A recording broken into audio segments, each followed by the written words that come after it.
Episode kali ini kita berbicara atau kita bertanya, mendengarkan cerita dari para mantan teroris. Tidak lengkap rasanya kalau saya tidak mewawancarai salah satu pelaku peledakan aksi bom Bali dengan korban yang sangat besar, termasuk aksi terorisme yang besar karena korbannya lebih dari 200 orang.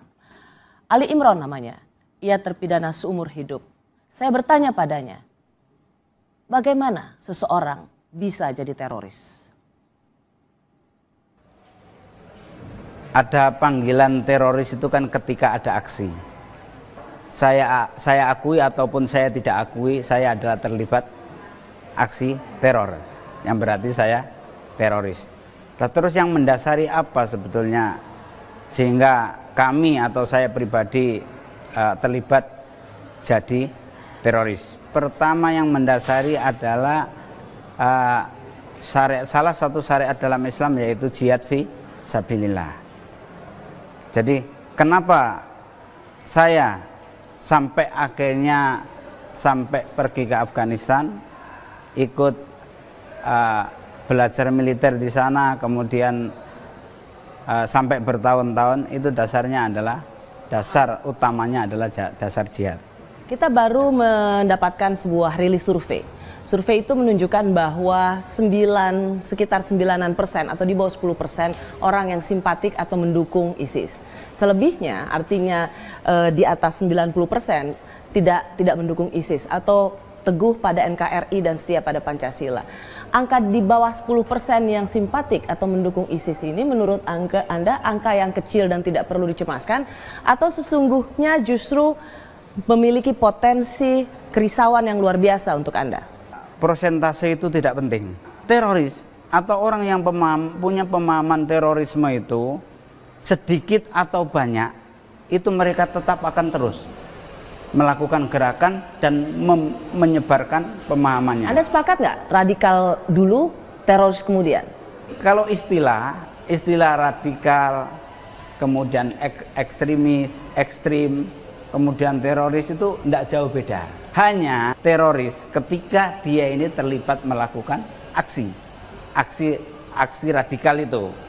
Nah, kalau yang marak di Indonesia yang juga saya terlibat di situ adalah aksi pengeboman di situ. Jadi sebetulnya tidak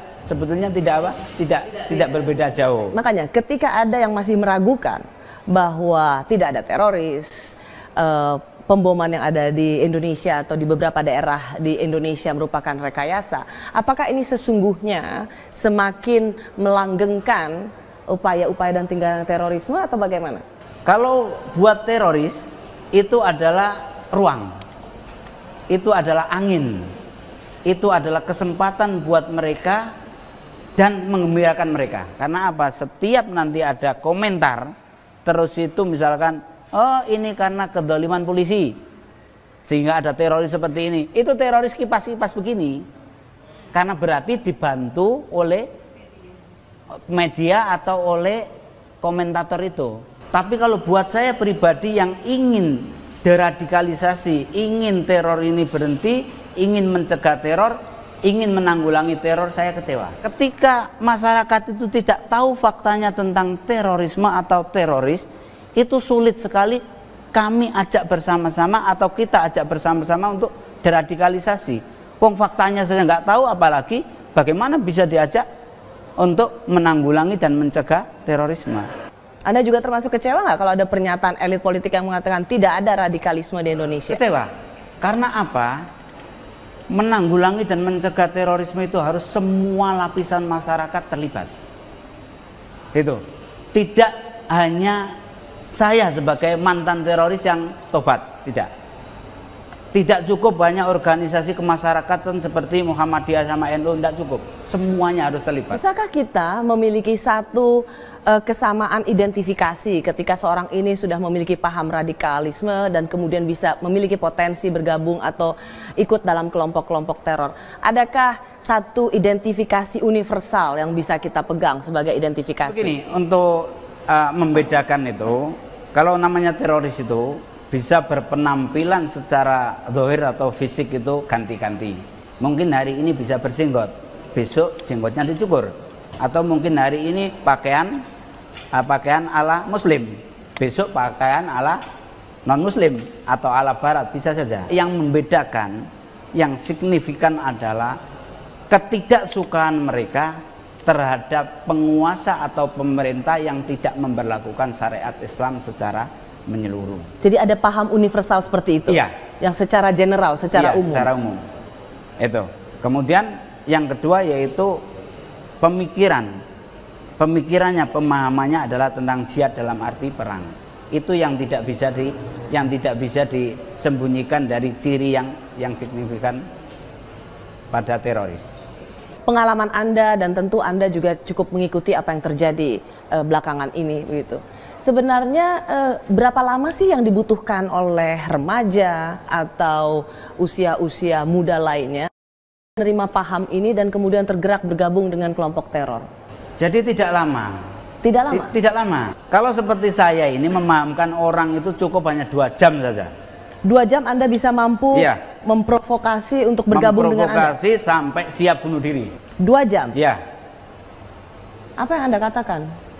Yang saya katakan adalah jihad, yaitu syariat jihad atau perintah Allah dalam bentuk jihad dalam artian perang, keutamaannya jihad, kemudian hasil atau apa istilahnya kesudahan daripada jihad itu sendiri yaitu mati syahid. Nah, tapi mohon maaf, sampai sekarang ini saya belum pernah merekrut orang kemudian saya suruh bunuh diri, belum pernah. Dan insya Allah nggak akan. Jadi jangan kita artikan itu membujuk seperti kita bujuk anak-anak pakai permen, bukan. Tetapi tadi kita sampaikan, karena apa? Orang yang ikut dalam jaringan ini, baik yang afiliasinya ke Al-Qaeda ataupun ke ISIS, itu mayoritas sudah punya basic. Basic apa itu? Basic tentang jihad. Nah, makanya kalau sampean ikuti kan yang bunuh diri kan ada juga yang dari pesantren atau mayoritas pengikutnya dari pesantren, kalian punya basic tentang apa? Tentang masalah jihad. Ketika punya basic masalah jihad ini tinggal diarahkan. Itu.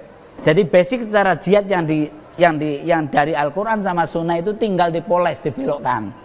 Contohnya, jihad itu sebetulnya di medan perang. Kita perang, ada musuh, tetapi dibelokkan. Ketika misalnya ada terpidana teroris yang sudah sempat keluar tapi kemudian terlibat dalam kegiatan teror lainnya, menurut Anda apa yang salah? Padahal sudah pernah dipenjara, 2 kali dipenjara, tapi itu pun tidak membuat mereka jera dengan terorisme. Apakah Anda ingin mengatakan ada yang tidak optimal dengan deradikalisasi yang terjadi? Banyak faktor. Kenapa orang yang sudah ditangkap masih belum sadar? Itu banyak faktor.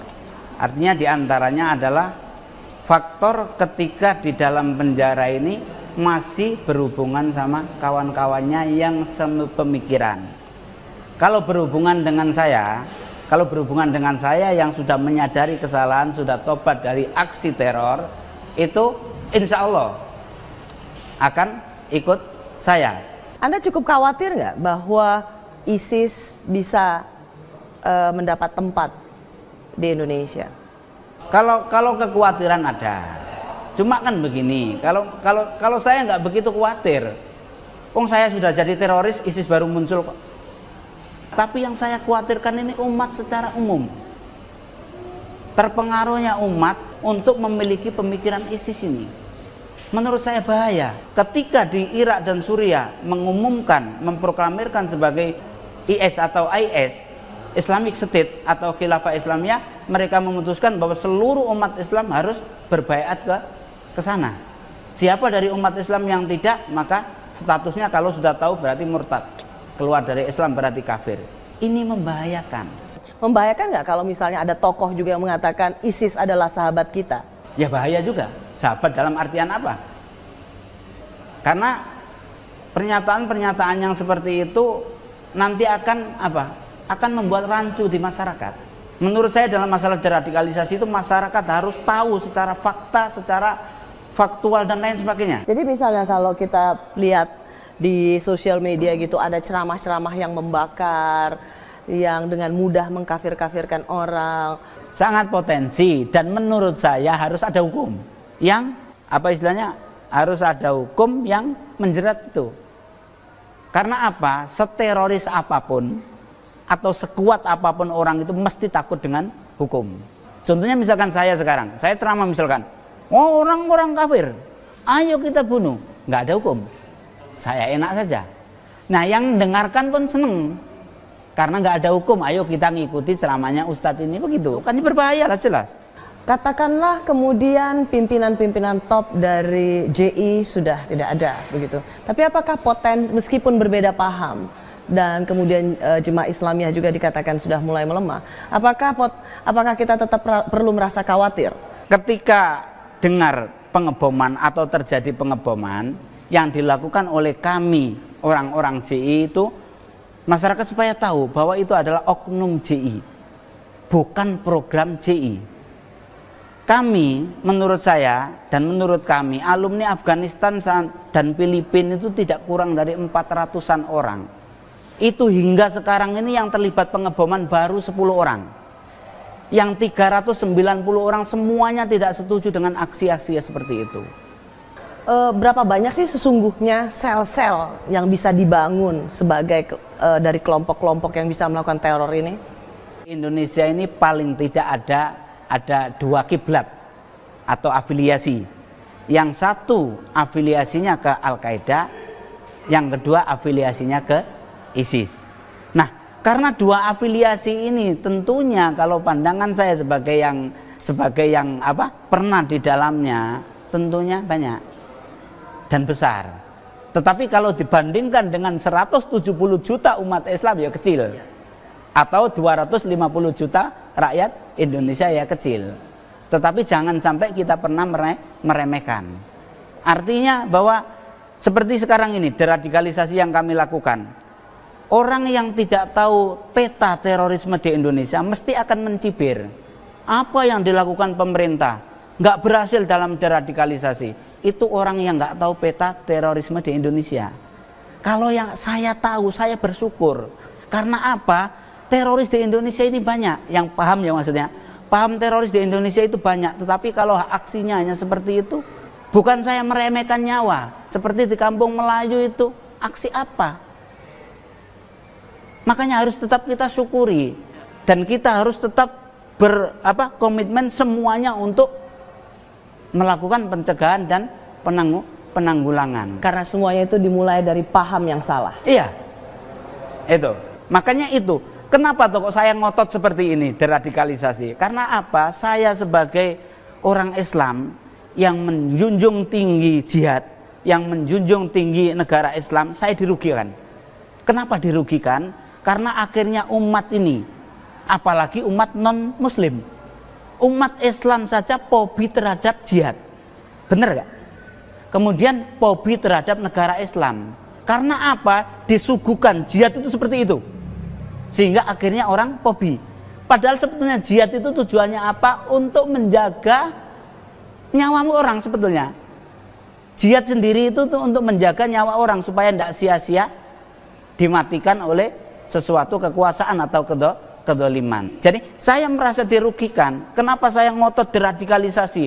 Sampai saya dicibir oleh kawan-kawan. Kamu deradikalisasi berarti kamu ini dejihadisasi. Saya bantah, mau pakai nama apapun silakan. Yang jelas saya ingin mencegah supaya generasi ini tidak salah dalam melakukan jihad.